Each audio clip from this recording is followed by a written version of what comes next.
Hi, everyone. My name is Dan Janisek. I'm the grants manager for Portland General Electric, and today's webinar will be about picking the right Renewable Development Fund project.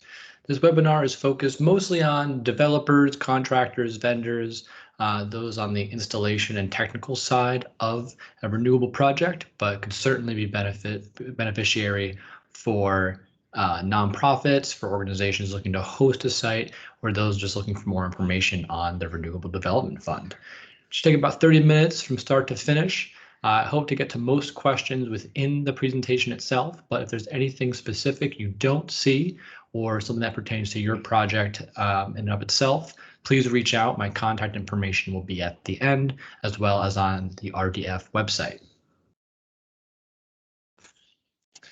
So today, I hope some of the takeaways you'll get out of this presentation will be understanding the RDF, some background, some history, some context that'll hopefully help you understand more where we're coming from, why the decisions that we're making, and why we're focusing on certain aspects of certain projects.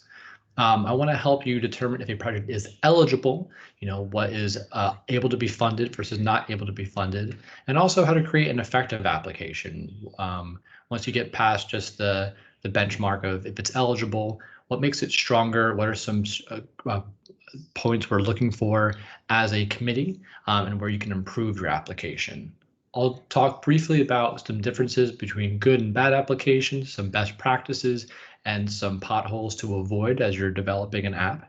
And finally, we'll go through the funding timeline so you can get ready for next steps after you submit your application, what the rest of the year looks like, and potentially what an award looks like once we make our decisions this fall or early winter. So again, the agenda, history and purpose of the RDF, what makes a good project. We'll talk about some successful projects, go through the eligibility guidelines so you know exactly what's eligible and ineligible. And then we'll talk about the differences between requirements versus preferences. Requirements being what we need to see based on our tariff or based on our governing body, or preferences, things that we'd like to see, and focuses on the 2021 application round. I'll go through some application examples so you can see some misses we've had in the past and some common potholes we'd like you to avoid. Navigating the funding timeline, just a high-level look at the next few months. And finally, we'll wrap up and talk about next steps and some key takeaways.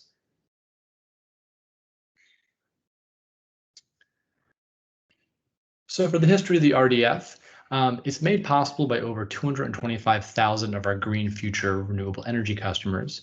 Those are customers who voluntarily decide to pay more for renewable energy because that program must operate net neutral in terms of a budget perspective. Any excess money in a given year will help goes into the Renewable Development Fund. Some of our products pay directly, some pay indirectly, but ultimately these are customer dollars, and PGE sees itself as a responsible steward of these dollars. Because of that, that's why we've decided to reinvest the money into community energy projects, commercial scale renewable generation projects, thinking that that is in the same vein as purchasing renewable for an individual residence or a business. Since the fund's been around for a number of years, but in its current iteration since 2016. In that time frame, we've awarded over $16.5 million to 75 projects. That's resulting in just over 16.6 megawatts, either installed or under construction. So quite a significant influx of renewable energy. We hope to keep increasing those numbers year after year, and thank you all for your interest. Really, we're focused on projects that have educational, social, or economic benefits to the communities that they're sited in. So we really want the benefits to flow back to the communities and back to the individual people, if at all possible. Again, this is coming from customers, and we think customers should ultimately benefit from the dollars that we are shepherding through this process. So you'll hear me talk a lot today about solar PV as a project example. The vast majority of the projects that we see through this fund is solar, traditional solar, either rooftop or ground mount. But it doesn't mean that other eligible project types don't exist. They're A little bit difficult to do at the scale here the RDF is focused on, as well as the cost that we're looking to fund. But we would love to see some wind projects, geothermal. We've seen some in-pipe hydro, but more low-impact hydro would be great. Wave and tidal is something very interesting to us and my colleagues especially. Low-emission biogas, and I'm sure there are others that aren't included here. The key is that the renewable energy source must be renewable and it must generate electricity. So storage won't be eligible because it doesn't generate, it only stores. But if it's new, it's renewable and it generates, it should be eligible for our fund. If you have any questions, please check with me directly. I want you to know who's on the team here in terms of, we'll go through the timeline, but who are the people you'll be working with throughout that process? So the top line, I'm the grants manager, so I'm going to be your main point of contact, your lead in a lot of communications. I work very closely with the Energy Trust of Oregon, obviously a trusted partner, as well as a technical and verification hub that really helps us have confidence in the design of these projects. By working with them, both of our budgets can go a little bit further, which means we can fund a few more projects every year, which is great. And if you are eligible for an incentive, it is required you receive an Energy Trust incentive for your RDF application. We do also contract with a third-party evaluator. They have expertise in this field specifically, which gives us great confidence. It also distances ourselves because these are our customers who are applying. It's nice to have an unbiased lens in terms of the evaluation process. Once you get through that evaluation process, which is about 3 months or so, includes interviews and other interactions, then there's a presentation to the internal selection committee made up of PGE employees from different parts of the company, mostly just different interests, different perspectives, different lenses that allows us to have a much more holistic view of a project and its potential impact. Once the projects are recommended out of committee, they go to the Oregon Public Utility Commission, where they're ultimately approved in a public meeting. So those are that's the governing body that gives us the final thumbs up. And after that would be award agreements for those who are selected to be awarded. So we're hoping to get this done well before the end of the year this year, if at all possible, so everyone can go into next year planning their budgets and knowing of their status. So since 2016, we have a pretty decent spread. As you can see, still very centered around Portland, but we're starting to get numbers further and further out of the metro area, which is where we want to be. We realize we've not served all customers equitably. There are rural communities that are not being lifted by this technology and this support. There are BIPOC, AAPI communities, minority communities, environmental justice communities that are just underserved by what we've done so far as a company. And we're really trying to invest more and more in those communities and give them the opportunities. So hopefully this map next year is even further spread out. For context, purple are 2016 projects, yellow are 2017 projects, green 2018, blue 2019, and red 2020. I'm going to give a quick glimpse of some of those here on the next few slides. Oregon Zoo, the Education Center, was a 2016 awardee. This is a over 200 kilowatt solar array, which uses as much energy as it produces. So it's essentially a net zero energy consumer, which is wonderful. They've also integrated really nicely into their educational experience. So all of the millions of zoo visitors that come through the center get to tie sustainability and renewable energy to the physical roofs on top of the physical panel, I should say, on top of the roof. They even have a solar periscope that is quite popular. So that's a great way of tying the benefits back to the community. The Banks Fire District. The Banks Fire District is a district in Banks, Oregon for 2017 awardee, producing 86 kilowatt solar array. The savings from the solar on their operating costs go right back into the fire department, is mostly volunteer. So that can cover training, education, safety, and equipment, which I think we can all agree is a great investment back into the community. allows more firefighters, more education and safety equipment to deal with these emergencies. They've also had a partnership with the local schools to talk about renewable energy and sustainability, as well as offer potential career opportunities for those students if they're interested in a career of firefighting.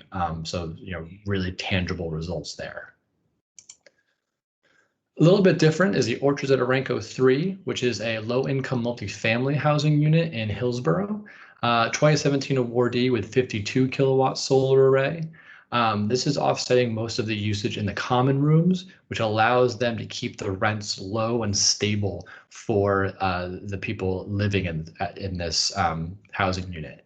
So that's great. It gives predictability to these people's bills, frees up money for them to do other things with, to not have to worry about the rent being increased after a year. Also, it teaches them more about renewable energy and the options they might have for other portions of their life. So a real way to directly and meaningfully impact a large group of people year after year. And one more to close it out, the Boys and Girls Club in Rockwood. This is a 100 kilowatt solar array, also from the 2016 round on their new club building. The electricity generated covers a lot of their operational costs. So those savings are being funneled directly into programming, classes, events, tours, trips, after school care, everything that the Boys and Girls Club is known for.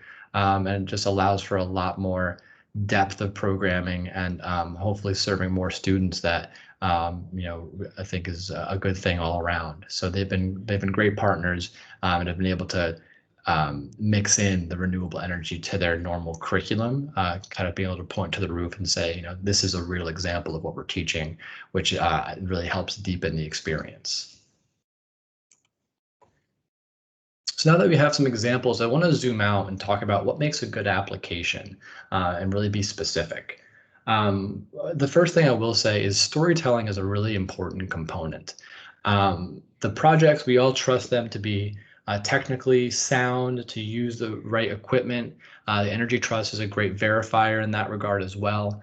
But it's nice to know the context. What's going to be the full impact of the project? Why is the RDF needed to make this project happen?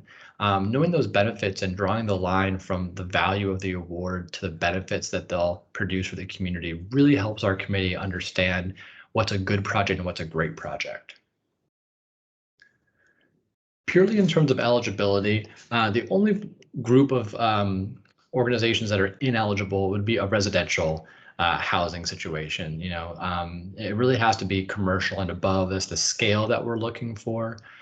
Specifically, nonprofits and not-for-profit organizations are going to be our preference and focus area. For-profits are still eligible, just not a preference of the selection committee. A little bit harder to draw a clear conclusion between value of the award and benefits to a community. Also, nonprofits don't have access to as much funding, especially with tax credits and the like, and this is meant to somewhat replace that. So nonprofits broadly, municipalities, state and local governments, schools, healthcare, really runs the gamut. And again, for-profits being eligible, but maybe not a preference of our committee at this time. So now that we know who is eligible, what is eligible to be funded, you can find a lot of this in the guidelines document on the website, but I wanted to pull out a few things that we get questions about often. So multiple projects with the same party. You can fund multiple projects by the same installer or the same host organization at different sites. Totally eligible. You can either apply all in one application or separate applications. There's really not a preference. Of course, reserve the right to not fund a project. Eligibility does not guarantee funding. It's just still a competitive grant. But if it's a good project in its own merits, it will not be significantly hampered if you have multiple good projects. We've funded projects by the same organization before. We definitely want to spread the wealth and make sure this is available to a lot of different people and organizations, but we won't turn down a project just because there's multiple from one party. A new expansion of an existing project is eligible as long as it is a separate project. So another roof, another building, a different part of the ground, whatever that may be. It can't just be an addition onto a standing solar array or something like that. So it needs to be new and separate, but there can be renewables on site already. We do really want to see educational content. We realize that education and awareness is still crucial as people are understanding just how ubiquitous renewable energy can be. So if you're able to provide that within your project, I think that is a great focus. At the same time, we do offer some funding. Right now, our funding is capped at 5% of the total award request. So if you request $100,000 from the RDF, 5% of that 100,000 would be eligible to being added on. So $5,000 in this case. The selection committee can decide to fund your project, but not your educational component, but you will not be marked points off if you apply for educational funding as well. And also community solar is eligible. We want to support that program. We think especially the low income aspect is very compelling. So we want to make sure we're funding that and that they're eligible if we decide to award in a given round. On the flip side, what can't be funded? I've mentioned this before, but energy storage, because it does not generate energy, we cannot fund it. We prefer to see projects with energy storage. We think it's a crucial component moving forward of resiliency and sustainability, but this fund will not be able to support those from a cost perspective. Soft costs, administrative costs, marketing costs are things that should be avoided for the project. We realize that those are kind of inherent, some of the line items, but separate line items just for admin is not something that we're going to look to fund from the RDF. Similarly, 100% funding is not allowed. The absolute maximum cap is 85% of eligible costs, meaning we expect the customer to bring at least 15% to the table.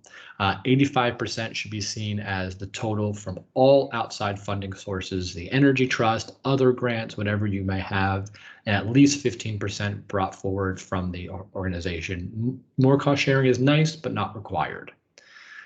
In addition, one project can only receive up to 33% of the total fund.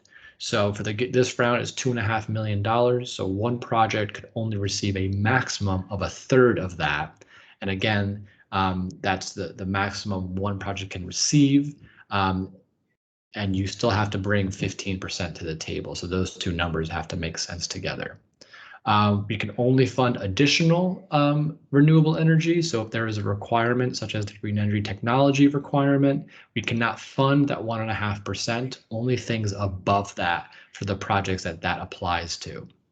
And we're looking at commercial scale, not utility scale projects. So smaller than 10 megawatts. Most of our projects are in the 50 to 200 kilowatt range. So much below the 10 megawatt threshold. And off-grid projects are ineligible. Need to be grid tied somewhere. If it's not PGE's grid, you could do a PPA, but Pacific Power does also have their own version of the RDF, has the Blue Sky grant, and you could look for funding there as well. So now that we've talked about requirements, I wanted to touch on some of our preferences. Again, these are not hard and fast rules that we have to see, but things that have strengthened applications in the past and things that the selection committee is looking for, have stated that they're looking for in future rounds. So diversity, equity, inclusion efforts. We think that this is paramount importance now and moving forward, something that we need to invest in. We are working towards at least 30% of all award dollars will go to culturally specific organizations, organizations working with BIPOC and AAPI communities, also other minority communities, LGBTQIA plus communities. There's a long list of environmental justice communities that we're looking at, but we really want to focus on those communities that we've not served properly, and that's where we're going to direct at least 30% of our dollars this year and moving forward. We'd really like to see more energy saving techniques and technologies. Even though we can't fund them, we do think that they add to the scope of the project and the depth of the project. So it'd be great if those are included, just to, they all pull in the same direction. Educational efforts, similar to the energy saving techniques. We want them baked into the project if possible. The generating electricity is nice and required, but if you aren't talking about it and you're not sharing that with the community, then the benefits are limited. So the more you can educate, we really appreciate that. And that takes a lot of different forms. And cost sharing is also a nice to have, not a need to have. 15% being the minimum, but anything above 15% will be scored favorably, and something that could bump your project up. But again, not a requirement past the 15%. That's just standard. So I just want to visualize briefly what we kind of declare as an acceptable application. So I think two of these bubbles, the complete bubble and the RDF exposure bubble, are fairly straightforward. Complete is just complete the application. We don't need a page per question, but be succinct, fully answer the question.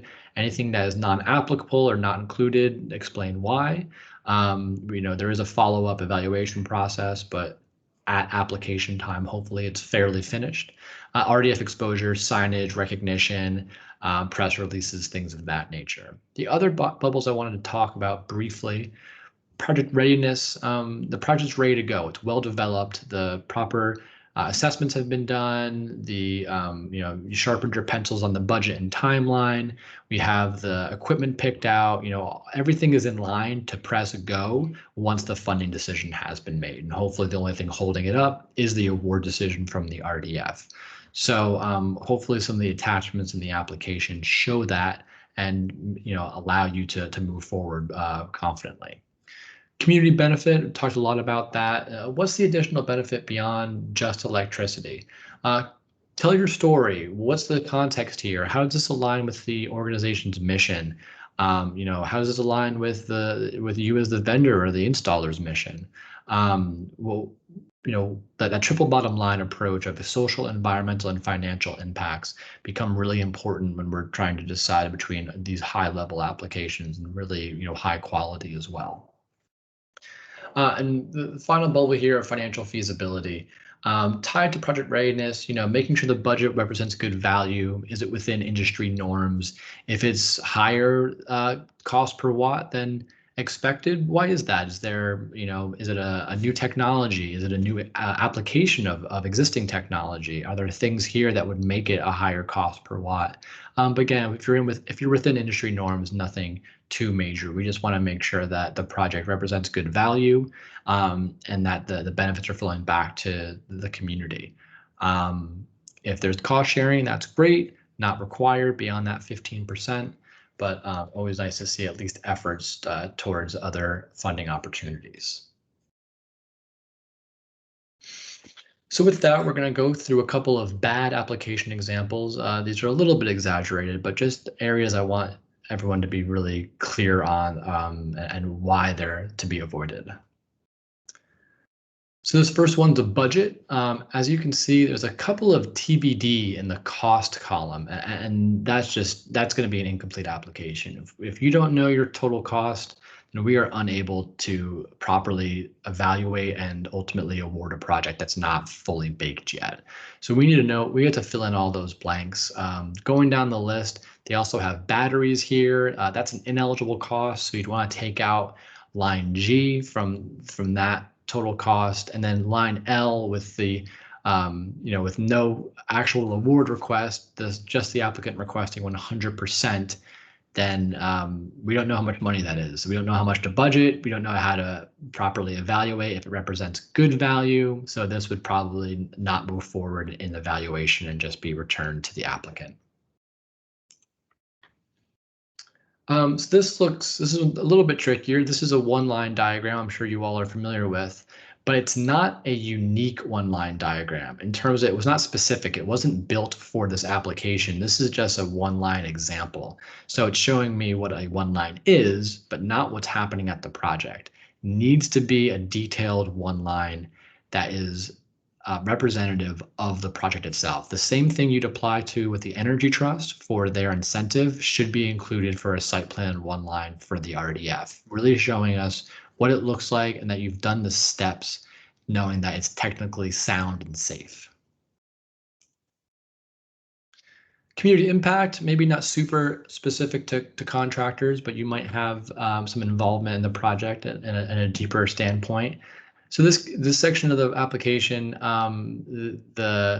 the applicant has said the project really hasn't been discussed with the community, really hasn't been talked about outside of the organization. And I think that's a missed opportunity. You should be involving your community early and often, if at all possible. If we're really focused on benefiting them, they need to be involved. Nothing for us without us kind of mentality. So to what extent possible, I really would encourage folks to be involved in that community engagement process, and then hopefully that cycles back to meaning a better project that's better supported and better designed.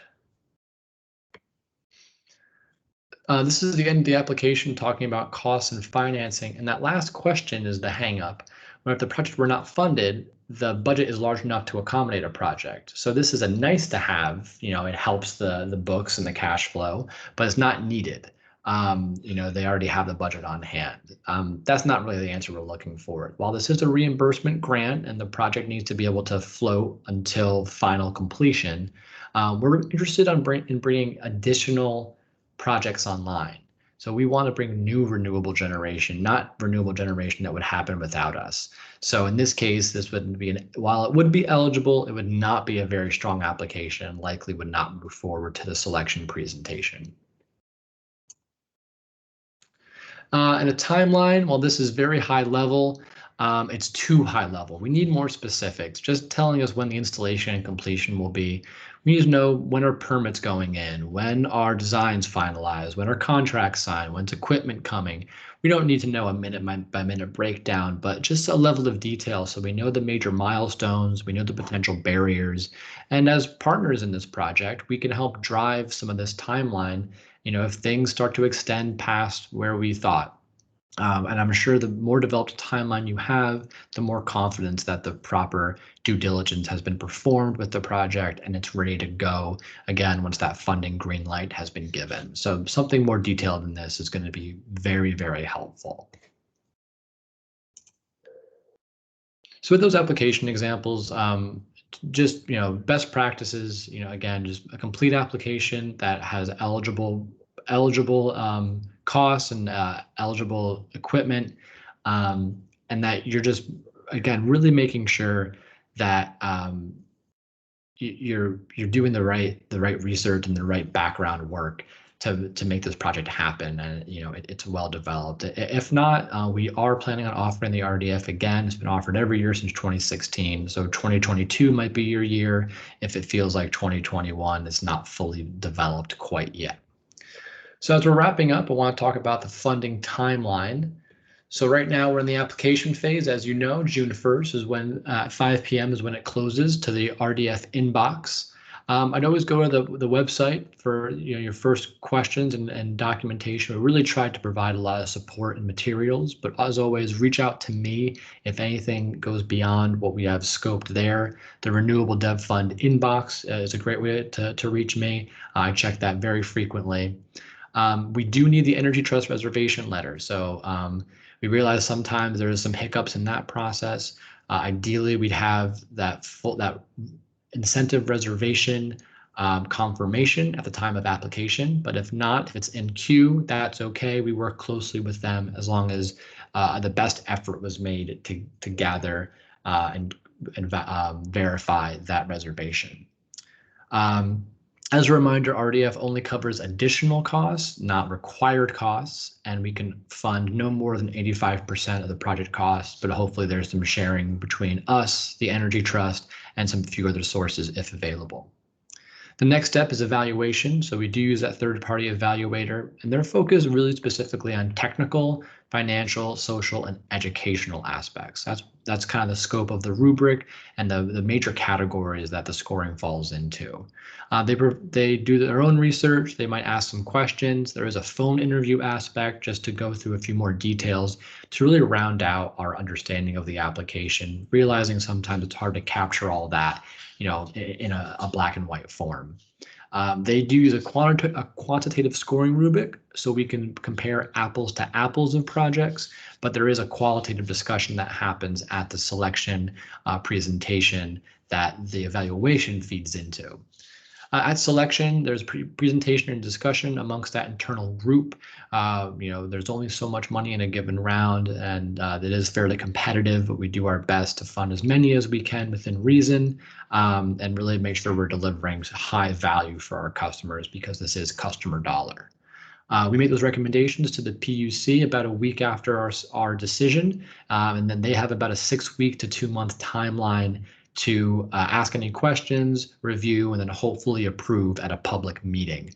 So once they approve, then we contact all applicants of their award status, and those of you who are successful will move forward to the agreement process, where we'll get things signed, and you can start in earnest and work towards an installation goal and ultimately a reimbursement, which I think we're all looking forward to.